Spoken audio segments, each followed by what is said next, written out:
नमस्कार, future and option course के इस 5वें पार्ट में आपका स्वागत है। पिछले कुछ पार्ट में हम बात कर रहे हैं फ्यूचर्स मार्केट की और इस पार्ट में हम उसी को कंटिन्यू करेंगे। तो पिछले पार्ट में हमने देखा कि स्पॉट प्राइस क्या होती है, तो फटाफट समराइज करते हैं। स्पॉट प्राइस का मतलब होता है कि कैश मार्केट में उस शेयर की जो प्राइस चल रही है वो प्राइस। उसके बाद हमने फ्यूचर प्राइस देखी, तो फ्यूचर प्राइस मतलब जिस प्राइस पर आप कॉन्ट्रैक्ट कर सकते हो। जैसे कि टीसीएस के फेब्रुवरी फ्यूचर कॉन्ट्रैक्ट की प्राइस थी 2231.90 रुपीज। तो अगर आप टीसीएस का फेब्रुवरी कॉन्ट्रैक्ट जो कि 27 फरवरी को एक्सपायर हो रहा है उसे इस प्राइस पर खरीद सकते हो। अगर आप टीसीएस के फेब्रुवरी फ्यूचर्स 2231.90 रुपीज पर खरीदते हो तो फिर 27 फरवरी को स्पॉट प्राइस कुछ भी रहे, आपको टीसीएस के शेयर्स 2231.90 रुपीज में ही खरीदने होंगे। लेट्स से कि 27 फरवरी को टीसीएस के स्पॉट प्राइस 2250 रुपीज हो जाती है तो आपको अच्छा खासा प्रॉफिट हो जाएगा, क्योंकि आपको तो शेयर 2231 रुपीज में ही मिल रहे हैं। वही अगर 27 फरवरी को टीसीएस की स्पॉट प्राइस 2220 रुपीज होती है तो फिर आपको लॉस होगा, क्योंकि आपको महंगे प्राइस पर वो शेयर खरीदने पड़ेंगे। देखो, फ्यूचर में आपको एक्चुअल शेयर्स खरीदने की जरूरत नहीं होती है,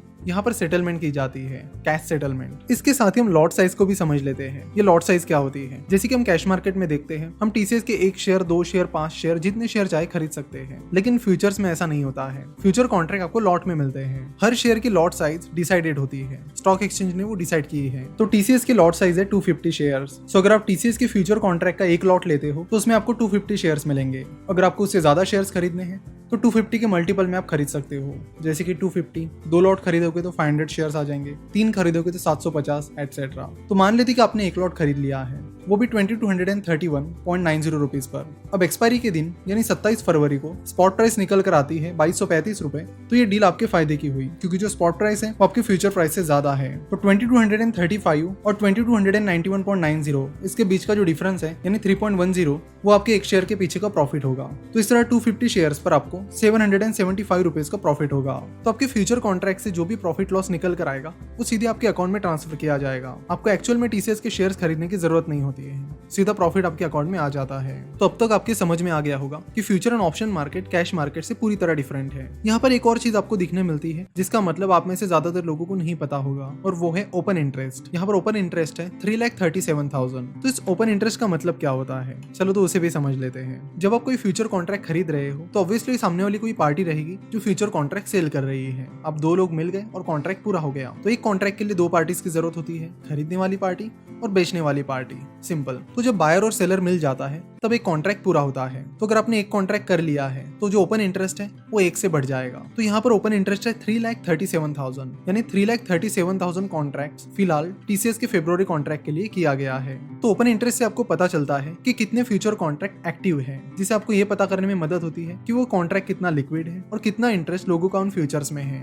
अगर किसी स्टॉक के फ्यूचर का ओपन इंटरेस्ट बहुत ही ज्यादा कम है तो हमें बताता है कि स्टॉक के फ्यूचर्स में लिक्विडिटी का इशू चल रहा है। अगर ओपन इंटरेस्ट बहुत कम है तो आपको स्टॉक के फ्यूचर्स खरीदने बेचने में थोड़ी डिफिकल्टी जाती है, यानी प्राइस फ्लक्चुएशन उसमें थोड़े ज्यादा होते हैं। वही अगर ओपन इंटरेस्ट ज्यादा है तो हमें बताता है कि उस स्टॉक के फ्यूचर्स में अच्छी खासी लिक्विडिटी है, आप बड़े आसानी से उस स्टॉक के फ्यूचर्स बाय और सेल कर सकते हो। अगर आप इन फीचर्स के एप्लीकेशन देखोगे, यानी देखोगे कि इनको किन चीजों के लिए यूज किया जाता है, तो वो अलग अलग है। इनके कई सारे प्रैक्टिकल यूज है, इनको हेजिंग के लिए यूज किया जाता है, इनको शॉर्ट सेलिंग के लिए भी यूज किया जाता है। तो सबसे पहले बात करते हैं शॉर्ट सेलिंग की। शॉर्ट सेलिंग का सिंपल सा मतलब होता है कि पहले स्टॉक को बेचना और फिर उसे खरीदना। उससे पहले समझते हैं कि शॉर्ट सेलिंग किस चीज के लिए यूज की जाती है। जनरली हम शेयर बाय करते हैं जब हमें लगता है कि ये कंपनी आगे चलकर ग्रोथ दिखा सकती है और इसकी शेयर प्राइस आगे चलकर बढ़ सकती है। लेकिन अगर आपको लगता है कि कोई कंपनी बहुत खराब परफॉर्म कर रही है या किसी कंपनी को बड़े इश्यूज आने वाले टाइम में जिसकी वजह से उसकी शेयर प्राइस गिर सकती है, तो उस टाइम आप क्या करोगे? उस टाइम आप शॉर्ट सेलिंग करोगे। तो जब भी ट्रेडर्स और इन्वेस्टर्स को लगता है कि किसी स्टॉक की प्राइस आने वाले टाइम में लगातार गिरने वाली है तो वो उस स्टॉक में शॉर्ट सेलिंग करते हैं। अगर कैश मार्केट की बात की जाए तो अगर आपको कैश मार्केट में शॉर्ट सेलिंग करनी है तो आप सिर्फ एक दिन के लिए कर सकते हो, यानी इंट्राडे में आप शॉर्ट सेलिंग कर सकते हो।